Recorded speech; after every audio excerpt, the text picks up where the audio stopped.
Welcome everyone to a stream highlight featuring the Draugen Lansen C 105 Royal Ordnance Weapon Extraordinaire. What is it? 138? 138 pen, 135 pen, one of those numbers. With 390 alpha damage, and the Hesh premium Hesh has 485 alpha damage, 480 alpha damage. 480. It is 480 with 210 penetration. You don't get more penetration on your premium rounds. You get less penetration, but more alpha damage. How the game should be, where you get, if you get more of something, you get less of something else. It is balanced. The Scrawl, the light tank, that new big light tank, Czechoslovakian, is like that.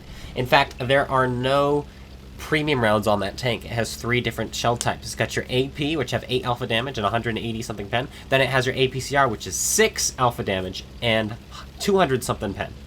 Then you have your HE, which is 16 damage and really low pen.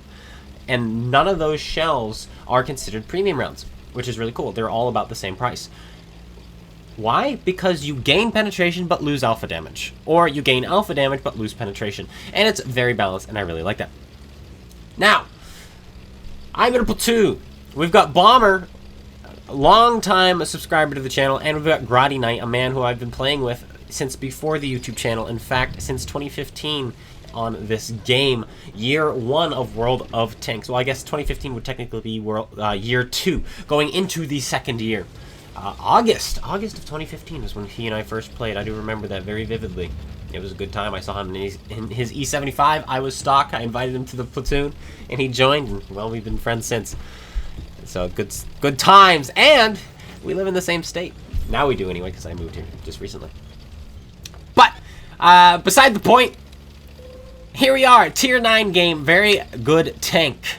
I really like this tank. I have yet to use it since they changed accuracy, and I have a feeling it's going to be a little bit more annoying, because this shot right here you're going to see is 6.0 accuracy, and it missed. So now it's going to be even derpier, because I personally did not like the Earthshaker when that came out. The Earthshaker was free, everybody could get it. I got it, I think, before it was free for everyone. Yes, I got it before it was free for everyone, because there was a different event where it was free. I know it's been free multiple times. And I didn't like it because of its mobility and its gun handling. Then I played it maybe once or twice during 6.0, and I thought it was pretty good now. Now 6.0 is over. Earthshaker's probably not that good. It's got the same gun as the Draugen. The Draugen, probably because of its camouflage and because of its mobility, might be a little bit better. Even though the gun handling is going to be really derpy and the DPM is going to be really bad, I think this tank is probably still going to be a pretty good tank. In fact, now would be probably the time to 3-mark it if you haven't played it in a while, simply because the accuracy is going to throw this tank off, and the average damage standing has likely dropped since 6.0, which is going to be the case for a lot of tanks. But there are some tanks who have an opposite case, like the FE215B, the heavy tank. That was the best heavy tank in the game. Right before the update. It absolutely was. The buffs they've given it, people started to realize it's insane. Then, with the update removing accuracy, that thing barely got touched. It barely got touched. Its accuracy is still laser point. Without vertical stabilizer, it has a .59 accuracy on the move, which, to put that in perspective, the Chieftain with a vertical stabilizer is 1.14 accuracy on the move. You're twice as accurate on the move than the Chieftain is, and you're not even using a vertical stabilizer.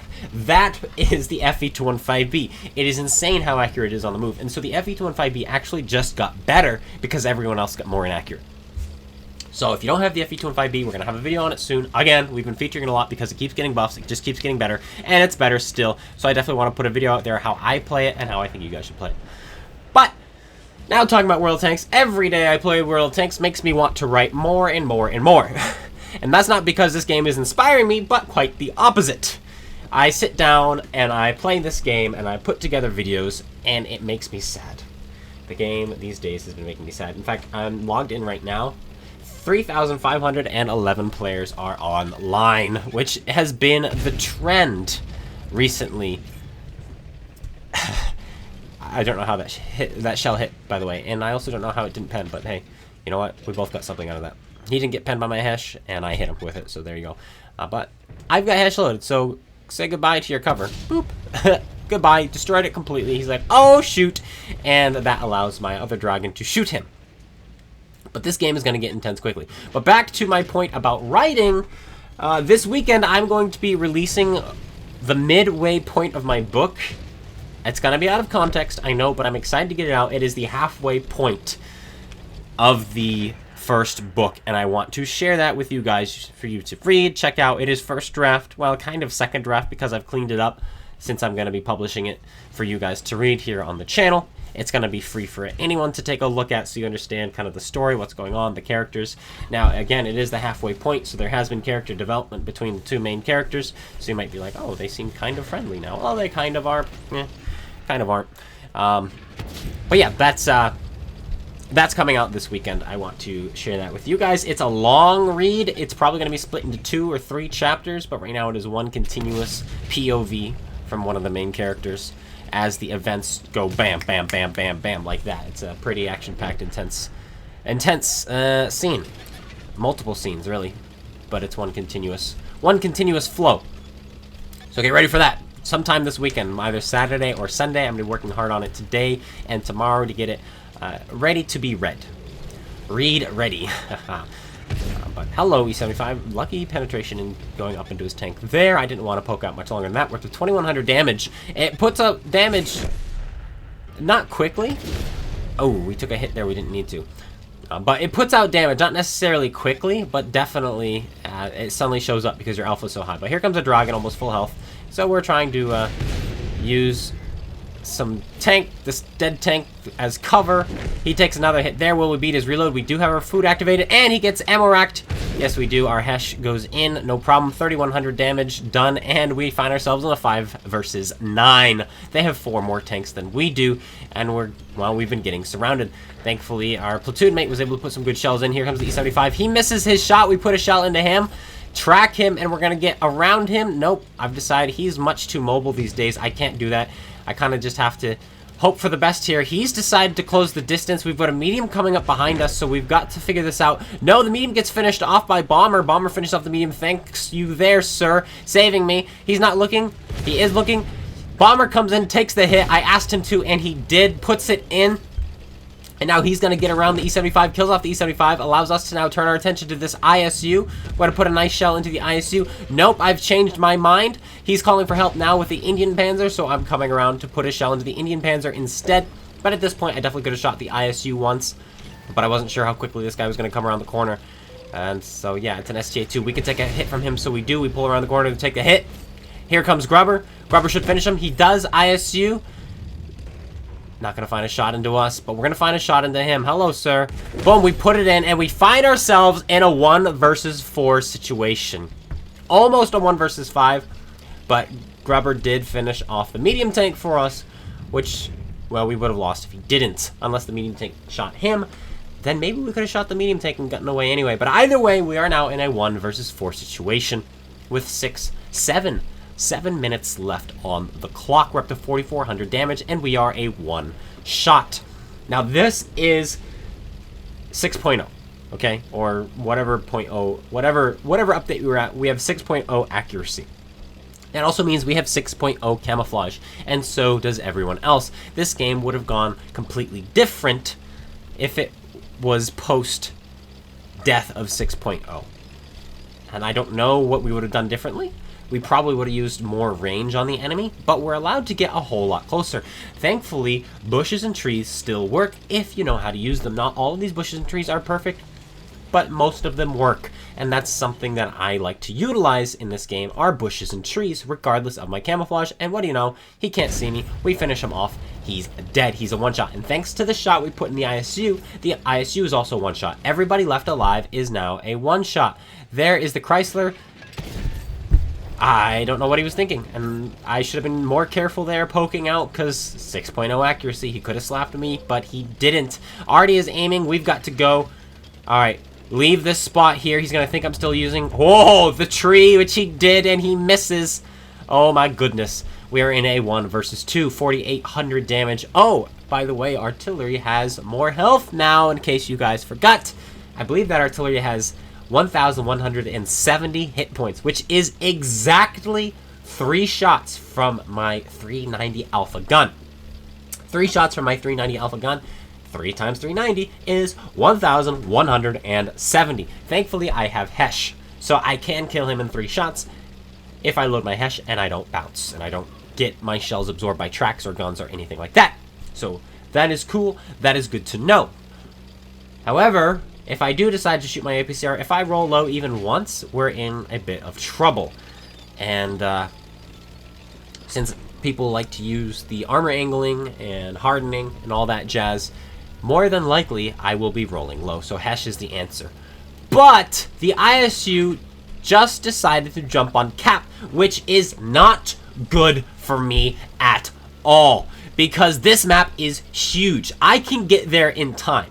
Absolutely, I can get there in time. But the problem then is finding the artillery after resetting the cap circle. And that's what's going through my mind now is, gosh darn it, I don't know that I have enough time to go across the map and then back across the map. I wanted to go to the corner of the map, kill their artillery, then maybe he'd start capping, and then all I have to do is go across the map once. But now I have to go back and forth on a 1400 by 1400 map. This map is big. Not ideal. Or is it 1200 by 1200? Either way, it's big, especially considering we're going corner to corner. First, I'm checking over here to see if Artie's here. He is not. So now I'm wrapping around because I figure the ISU is going to be facing west. That would be the smart thing to do because that's more than likely where I'm going to be coming from. However, I never go where I'm more than likely going to pop up unless I don't have enough time. In this case, I do. I have an entire minute. So I am going to pop from the south. Is he going to be 5-head here and figure out my play? It has been a long time since last time I've been spotted. I can pop up anywhere. Maybe he'll be kind of pointing in between. Either way, 6.0 accuracy, I have the advantage. 6.0 camouflage, I have the advantage. I get spotted. There he is. Yeah, he was facing west. And unfortunately, that's it. He's dead. Now I have 3 minutes to make it to the other side of the map and find artillery. All this artillery needs to do to win the game is leave spawn. However, there's something I know about this map that is a secret among artillery players. It seems to be anyway, and it's really stupid. But there is a spot, a crevice on this map that artillery players, when they spawn in the southwest, like to go when it's endgame. And I'm hoping that's where he is. The issue is, if he is there, he is in a perfect shotgun position. It is going to be very difficult for me to dig him out because he just needs to splash anywhere near me, and it's going to take me 3 shots to kill him. He's got a fast reload. He will be able to shoot twice before I kill him. Twice. He's very mobile as well, and he's got a 360 turret.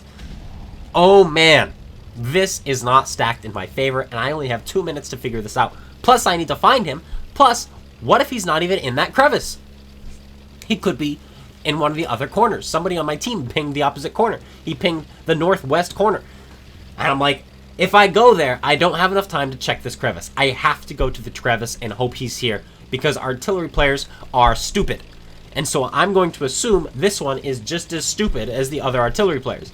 He's barely smart enough, maybe, to go into the crevice, but we'll find out as we make our way toward the crevice. We've got our Hesh loaded. Where's it going to be? We only need to put 1 Hesh shell in, then we can switch to APCR so long as this one pens.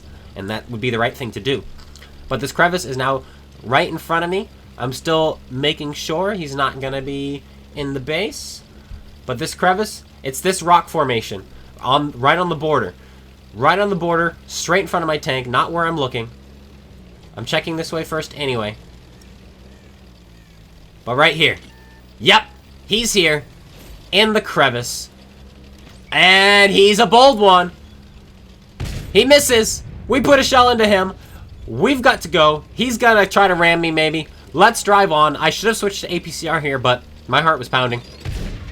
And the turret does not turn as fast as the tank does. That's something I forgot about this tank. And as you can see, it could not keep up. And we fluffed that shell. But I am sweating right now. And here he comes again. Nope.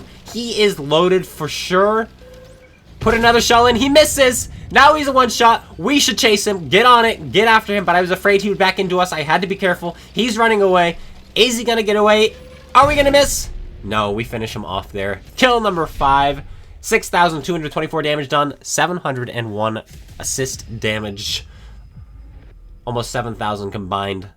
And a 1 versus 4. Not quite 1 versus 5, but GG Bomber. GG J Pile, thank you guys, or Grotty Knight, for carrying, or allowing me to carry, should I say. They did just enough what we needed. We got the Defender Medal, we got the Ace Tanker, we got the High Caliber, we got the Pascucci's, and most importantly, we got the win. Ladies and gentlemen, log into World of Tanks. Well, you don't have to, but if you're going to play the World of Tanks, play to win. Any game you play to win. That's the point, other than fun. But ultimately, the point of the game is to win. And so that's the stat you should be looking at. Why am I losing games? Figure that out, and you'll become a much better player. None of this purple stuff. Who cares about the purple stats? Get that win rate. And I'll be seeing you guys all later. Take care, everyone, and peace out.